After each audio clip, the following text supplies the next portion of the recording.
Hey, what's up guys?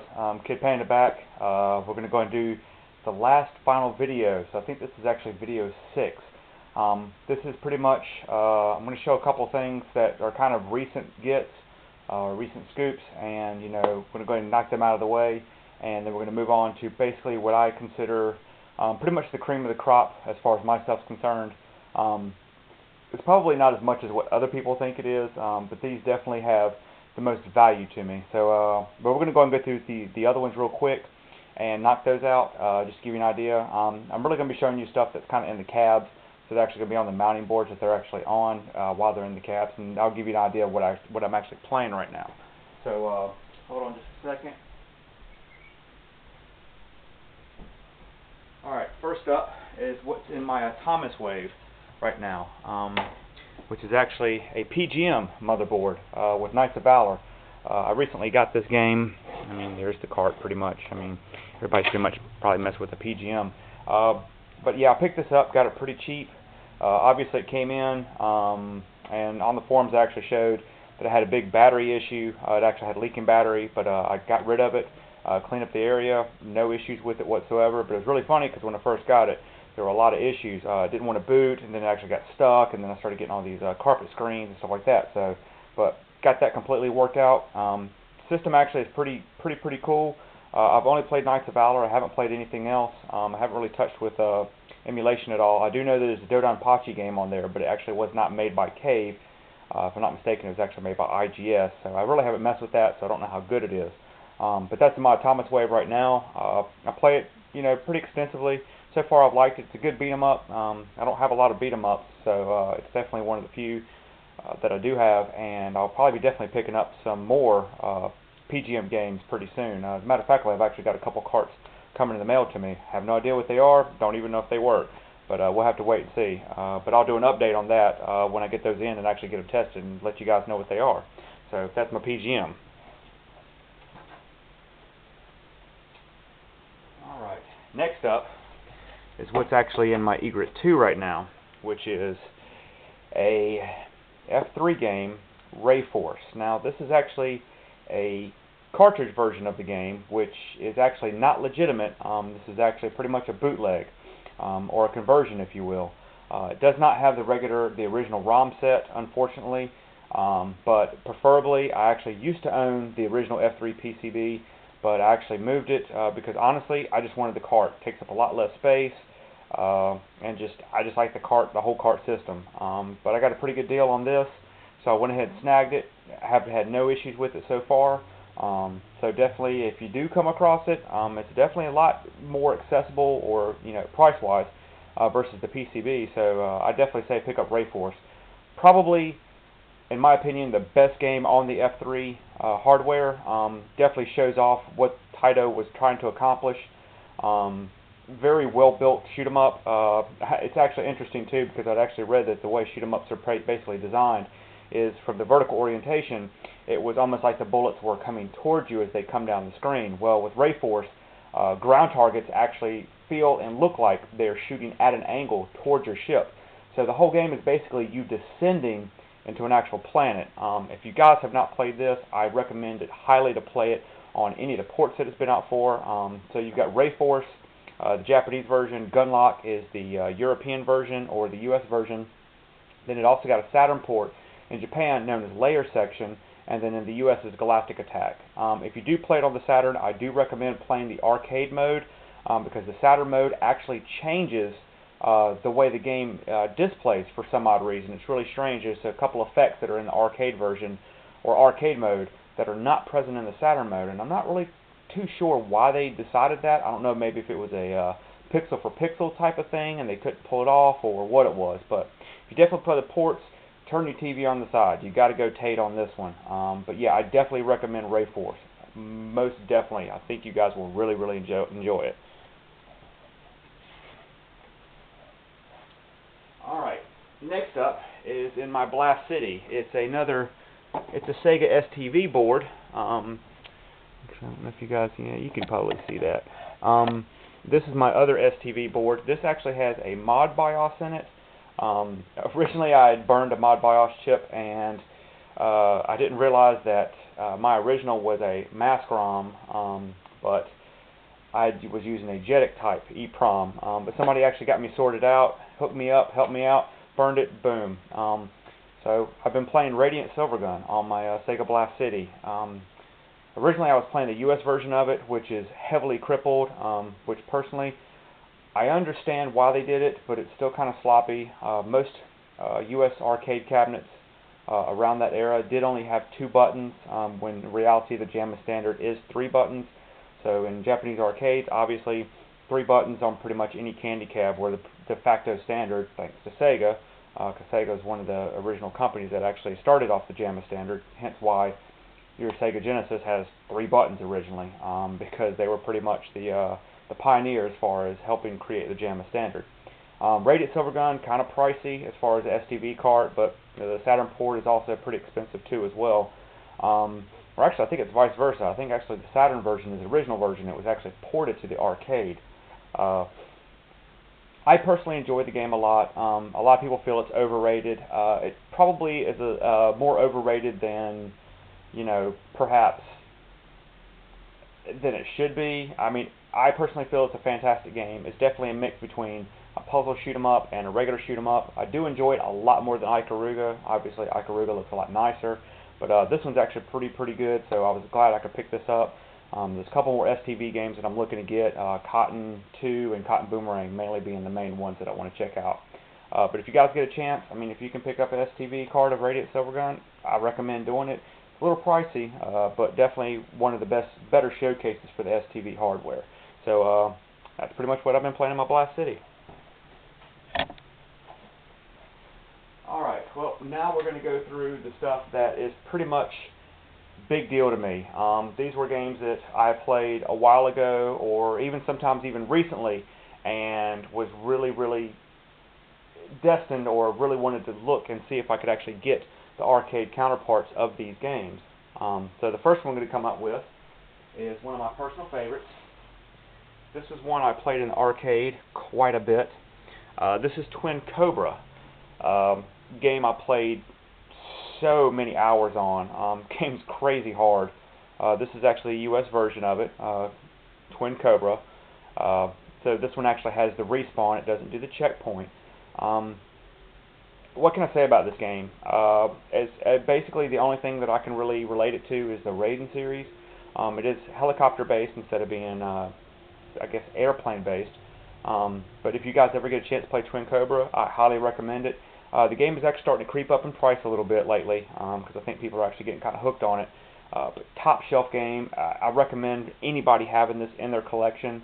When I actually got the board, I need to clean it up, but someone had actually soldered actual 5+5 wires and more grounds to the actual board. Now, why they did that, I have no idea. It was the craziest thing I'd ever seen. But I cleaned up a little bit, had no issues with it whatsoever. Everything's original on this board. But I got it for a killer deal, so I had to scoop this one for sure. But this one definitely holds a soft spot in my heart. Played the Genesis version, played the PC Engine port. Both are very faithful to the original arcade. But I highly recommend picking this one up. This one should be in everybody's library.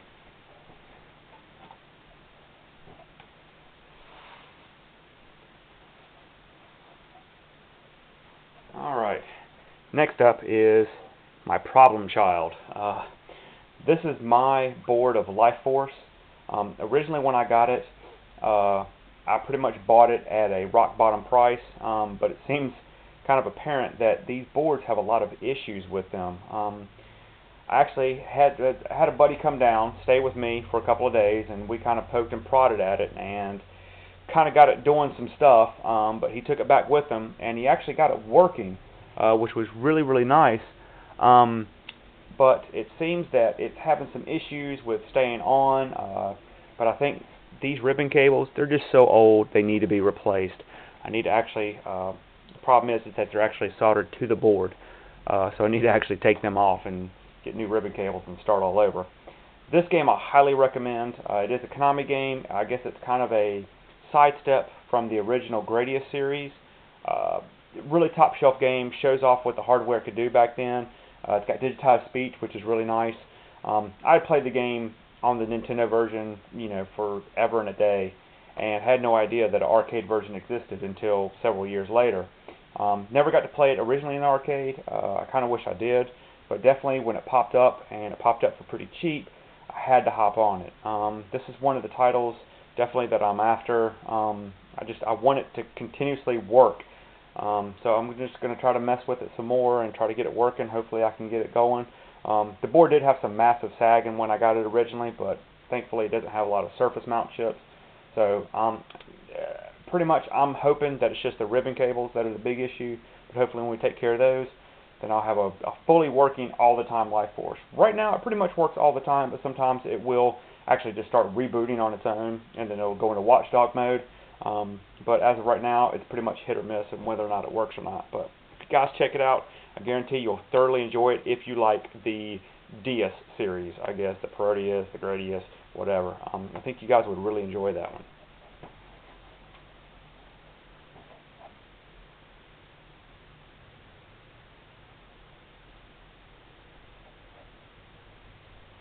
Alright, next up, this one was probably one of the first games I ever played in the arcade.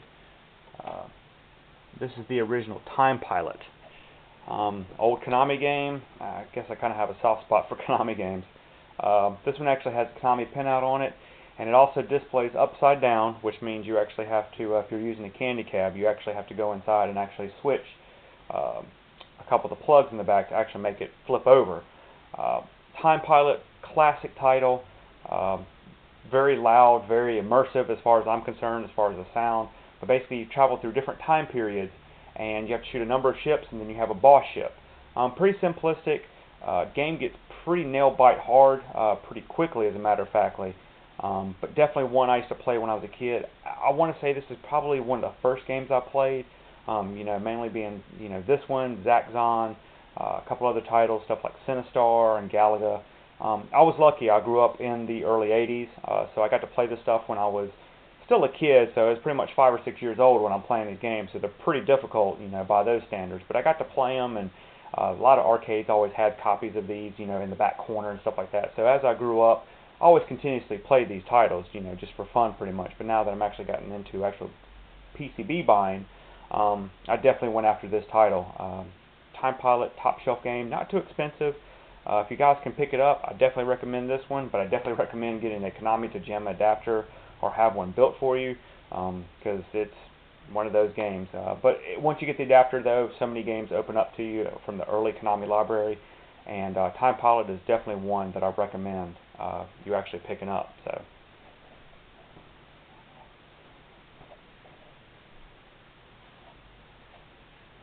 Alright, next up is an Irene board. This is one of the couple that I'm actually after. A lot of people like to kind of say this is not one of the better of the series, but this is R-Type 2.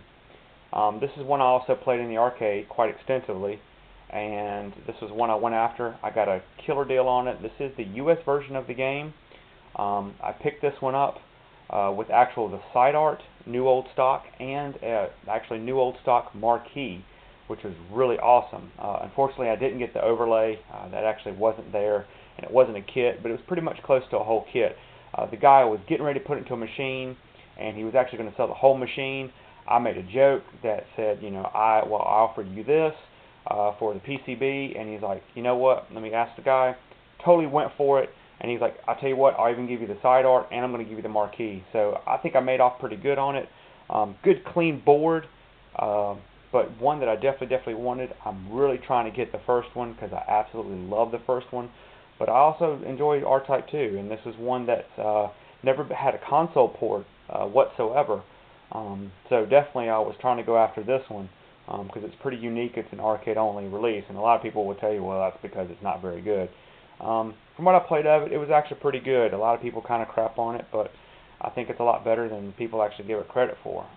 So if you're ever able to pick this up kind of cheap, I definitely recommend picking it up because it's R-Type 2, and it's the R-Type series.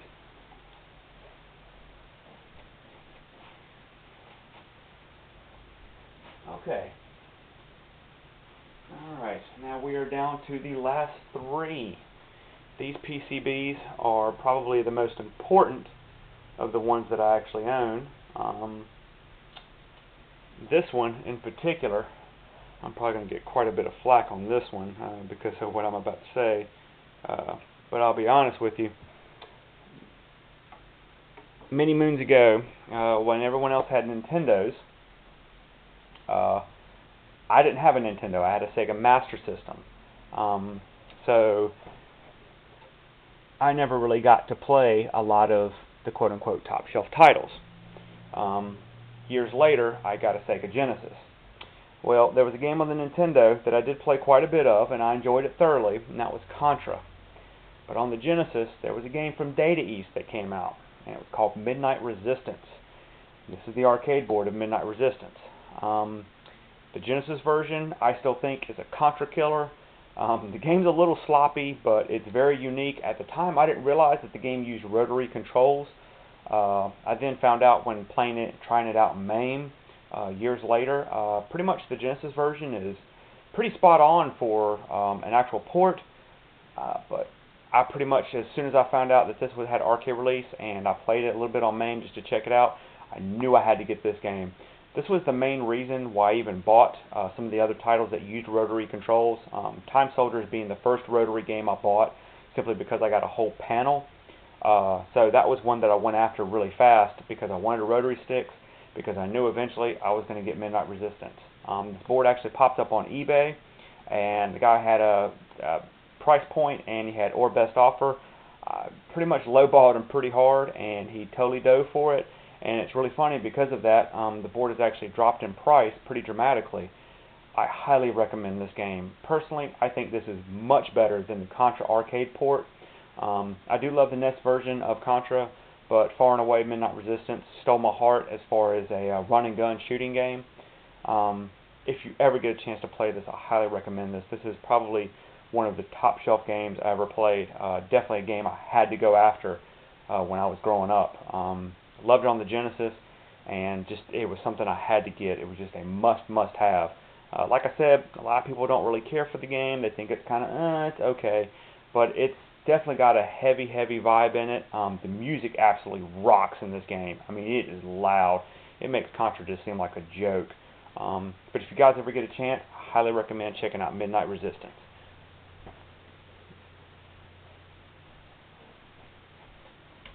Alright, now our next board up. This is probably my number 2 favorite PCB I own, easily. And this is Shinobi. This game, I probably put more money in the arcade than any arcade I've ever played growing up. I can't even begin to relay to you how much money I dropped into this machine, how much I love this machine as far as the game was concerned. Even playing Revenge of Shinobi on the Sega Genesis, I loved Revenge of Shinobi, thought it was a fantastic game, but I always wanted to play an arcade perfect port of the original Shinobi, with being the Master System version not being very good. It was decent, but not that good. But this game, when I started arcade collecting, this is one I went after big time. I had to have this game. Actually, I enjoyed this game so much, I actually have a second board of this. Mainly because of, well, 2 reasons. One, the other board actually came into a group buy, so it was actually kind of easy to get. But it was interesting, when I actually bought this board originally, I went to boot it up and it didn't work. Well, I didn't know too much about PCBs, and I'm looking, and I actually took it to my local guy, and he was like, well, here's your problem right here. The 68,000 wasn't even there. It was funny because the guy who sold it to me had told me that it was working pulled, and it had been pulled working not even a year before. So for whatever point, they just pulled the 68,000 out of it. Luckily, my local guy did have one that he pulled off of a Time Killers of all things. Popped it in there, booted right up with no issue. Now, here's the other issue with this. This one, like my eSWAT had the suicide battery on the 68,000, this one actually has the suicide battery on the Z80. But the other Shinobi board I actually bought, when this dies, because I'm sure eventually it is going to die, I've actually got a Z80 that I can just pop right out of this thing, drop in a regular Z80, And then I actually have another ROM board that already has the Phoenix ROMs already burned. But I will obviously still keep my original ROM set because it's an original ROM set. I could probably change the battery in the Z80, but it's kind of a mess to do because the way it is that if you pop this thing up, it's two wires actually hooked to the battery, and if they disconnect, it just dies right then and there. So I kind of don't want to mess with that, but I've had no issues with this board whatsoever as long as I've had it. So I mean, from being from 1986, it's still going pretty strong. So I dig it. This game, I highly recommend. This is probably one of the main reasons why I even play video games. Love this game. It's loud. It's awesome. The character designs are great. The music is great. Just everything about this game to me really oozes and really just got me into the whole ninja motif. So it is a System 16 game, so you will need a System 16 to a JAMMA adapter, but usually you can pick those up pretty cheap. I've seen them online for 15, 20, 25 bucks. But definitely, if you start collecting System 16 stuff, I highly recommend going after this one first. I think you'll really, really, really enjoy it. It's a great action title.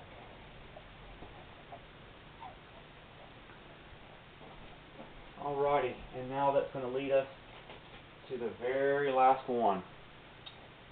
This was, in fact, the very first PCB I bought. And when I went out to go buy PCBs, this is the one I went after first.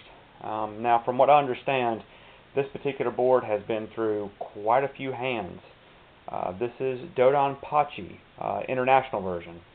I was kind of irked that even when I got it, that the actual sticker that's supposed to be right there isn't there. An original Japanese version does have Atlas etched into the board right there.